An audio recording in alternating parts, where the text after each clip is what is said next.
when you find your identity, you'll have a stronger dignity. Welcome to the 7 Dimensions of Wellness, the podcast that helps you reassess your habits and helps you progress. The 7 dimensions are as follows: spiritual, physical, emotional, career, intellectual, environmental, and social. Reassess, progress. This is the 7 Dimensions of Wellness.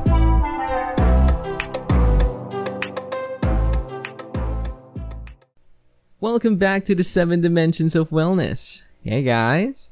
I miss you. It's been a while. Yeah, it's been a while. I've been away, just focusing on other things. I have a vlog now.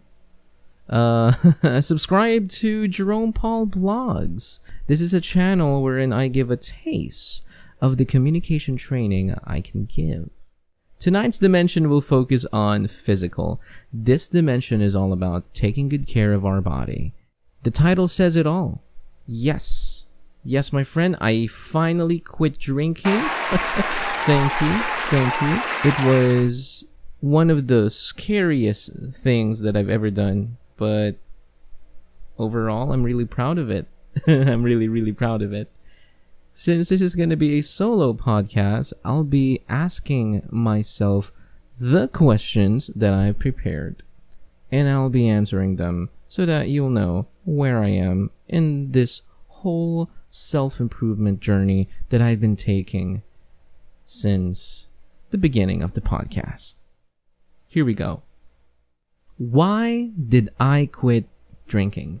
I want to be a good example for me, for those who I love, and for those who listen as I show my vulnerability in various platforms, Spotify, YouTube, Facebook, Instagram. I recently shared that I became a godfather. In our religion, this is someone who helps the child, along with the parents, guide, hone, and shape their religious values. Being a godfather is a B-I-G, okay, you heard me right. It's a B-I-G, big responsibility, because we need to be a good example, inculcate good habits, and gush the good will. See that? I'm really, I really love acronyms, so that's B-I-G. Attending my godson's baptism brought new perspectives on how I approach my life decisions. I also had this beautiful realization recently during work. I was teaching one of my students the difference between an independent clause and a dependent clause. You know how it is, right? Like an independent clause, these are clauses that expresses a complete thought. Like I am strong, you're love, I am Groot.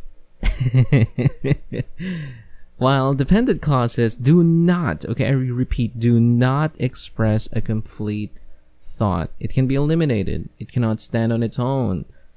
Doesn't express a complete thought. So while I was teaching this to my student, I had this realization wherein I took my examples, the examples that I just said earlier, and related it to drinking. Like, I am strong when I drink alcohol. If you get drunk and wasted, you're love. I learned all of these. Okay, I gathered all of these while I was teaching a kid. Oh, goodness. While I was teaching. So, after that class, I eventually sat down and had time to reflect. I learned that I should examine the dependent clauses in my life, because with or without the presence of alcohol, we are strong, we are love, and we're responsible.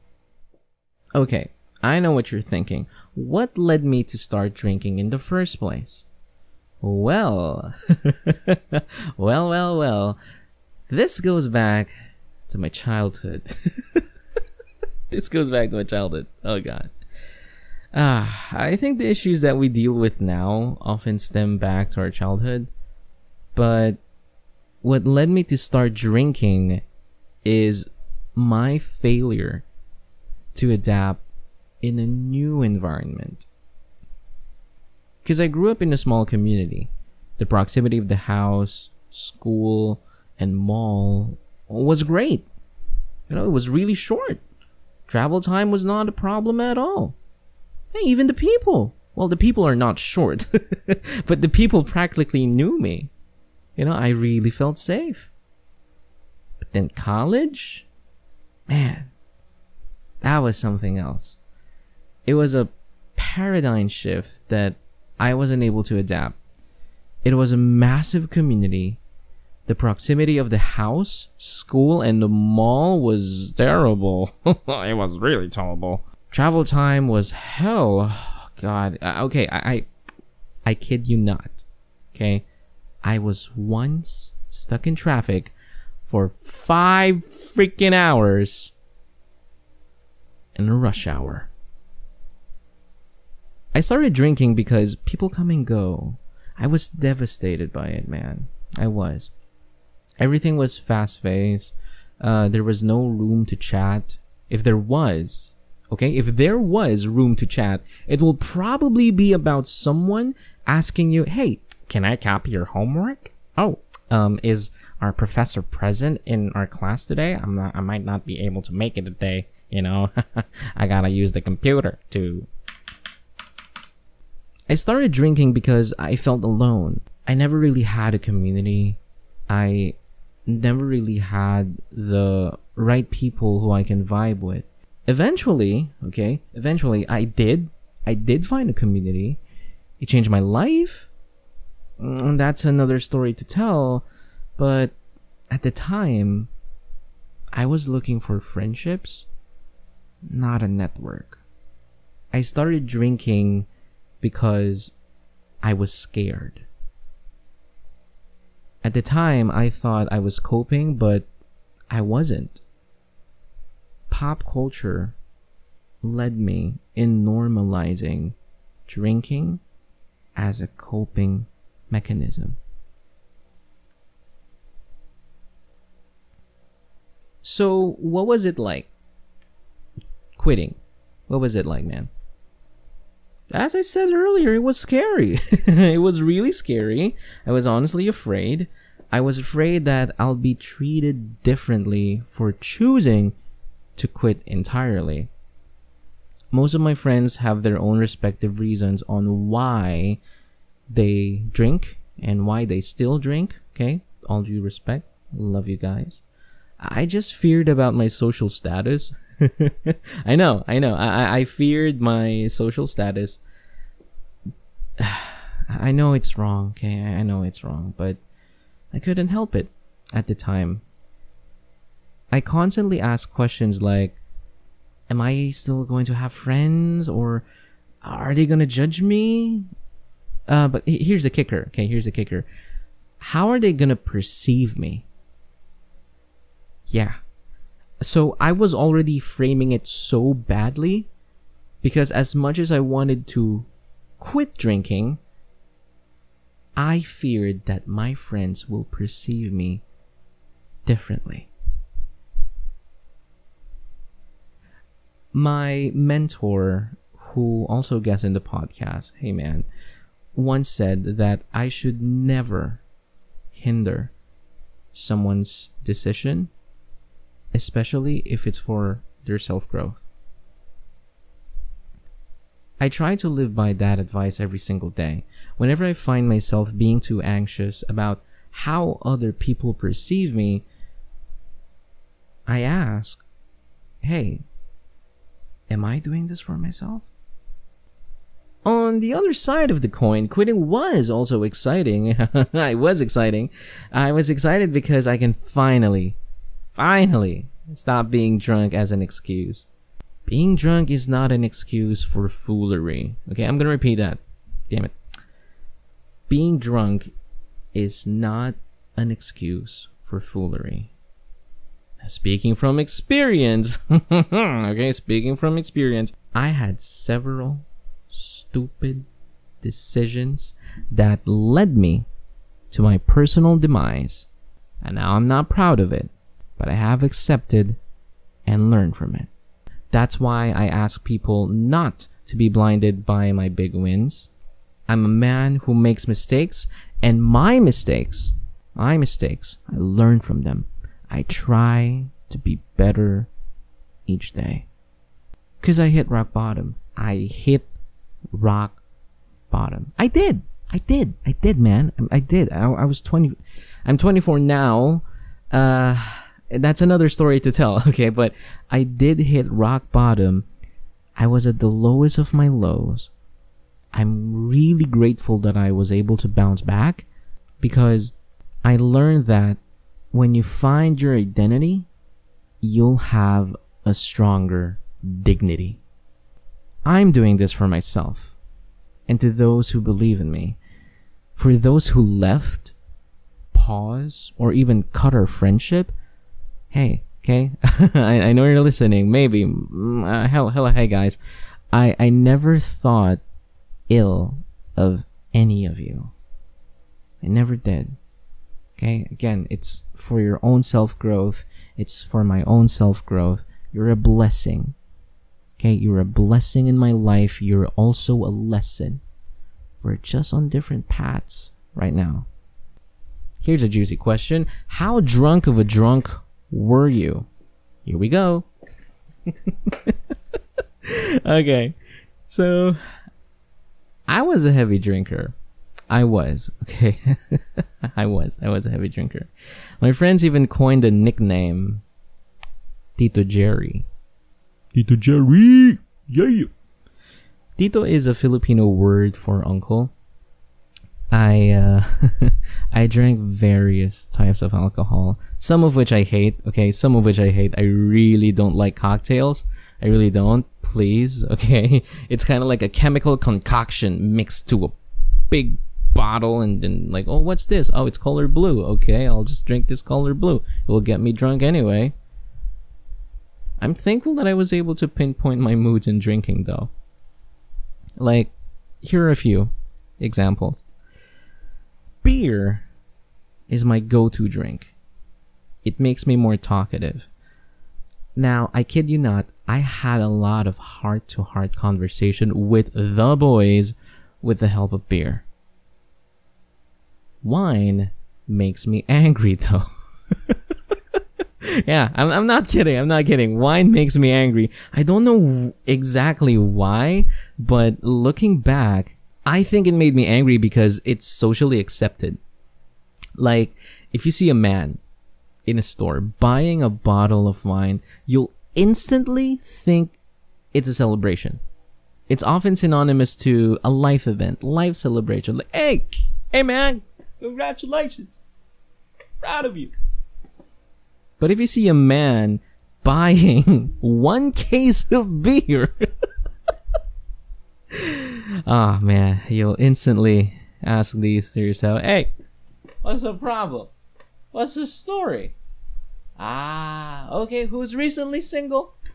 Who is?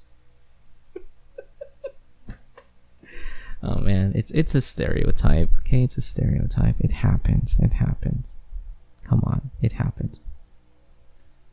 Rum. Rum. Yo ho ho and me bottle of rum.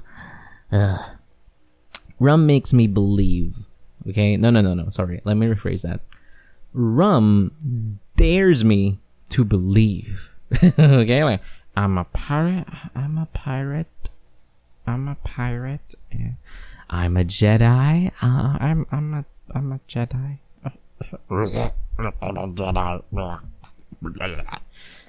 Can I make a new language? I can make a new language. I can make a new language. Hey! Mirror.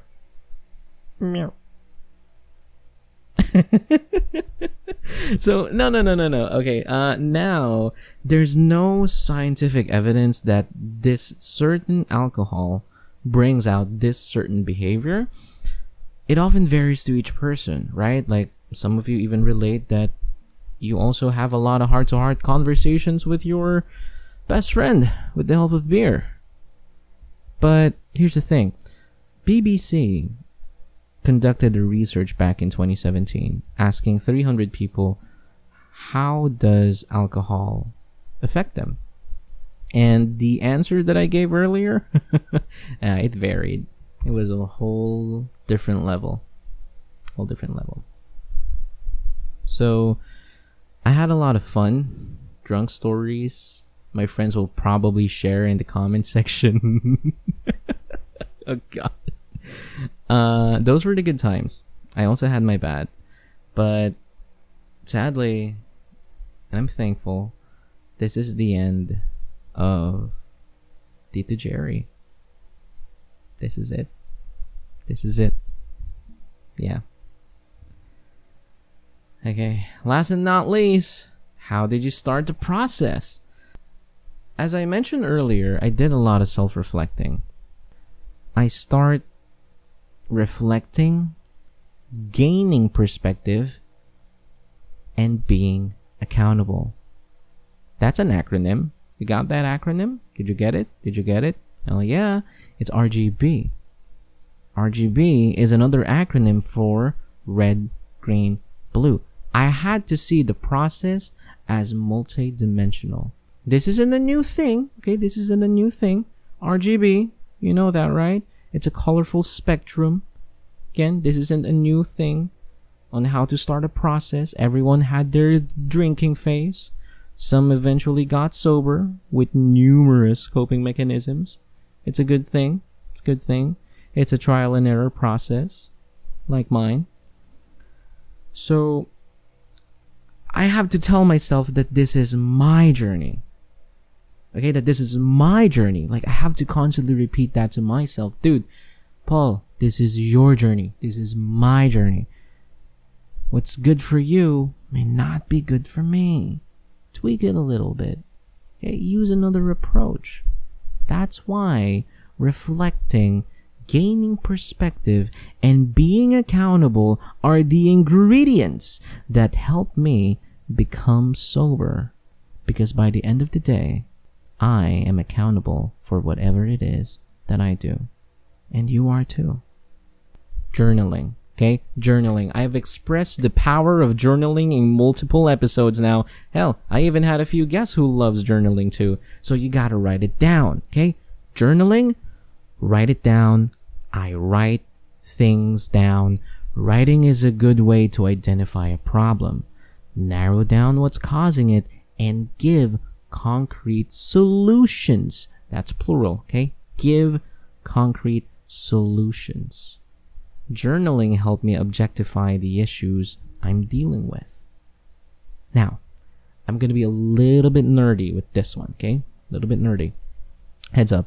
So there's this Greek word called akrasia. Okay, I might mispronounce the word, but akrasia, okay, akrasia. It translates to lack of self-control. It's known to be the weakness of the will, wherein we only act in what we believe best interests us. That's a lot of S's. Yeah. So speaking from experience, okay, I know for a fact that drinking is unhealthy. Okay, it is. Come on. It's not healthy. I was blinded by pleasure. I had people around my life, even in my family, who always tell me that drinking, it's not a good vice. It's not a good coping mechanism. But eventually down the road, I've considered it, you know? So that was my will being weak and all that. Because I had to sit down on this thought, okay, this week that, hey, why did I just quit drinking now? Why was I not able to do it before? What's different now? Was it my will? Or is it how I see things when I start journaling better? I was able to sit on that. I also remember writing a 5-page essay of why drinking is unhealthy. Dude, akrasia, okay, I'm gonna make it simple. Akrasia is the failure to practice your conclusion. This is the failure to practice your conclusion. I fail to practice my conclusion. That's why you have to try your best in being specific. Now, I know what you're thinking. Paul, you already said it earlier. What's good for you may not be good for me. Journaling may not be good for me. Hey, it's okay. Right? It's okay. No worries. No worries. You can also find multiple coping mechanisms that you can try. Okay, there are others out there. You just have to gain perspective. So, as you journal, you have to ask yourself, is this quantifiable? Is this measurable? You're susceptible to fail if you're not goal-oriented. When you find your identity, you'll have a stronger dignity. And that is why I quit drinking. I'm happy that I'm sober. I am. I really am. I really don't want to cry. Oh, and this is just my first take. This is my first take. Yeah, I just had to cut in between because I was burping a lot. So, right. This is cool. This is cool, guys. Thank you. Thank you for tuning in.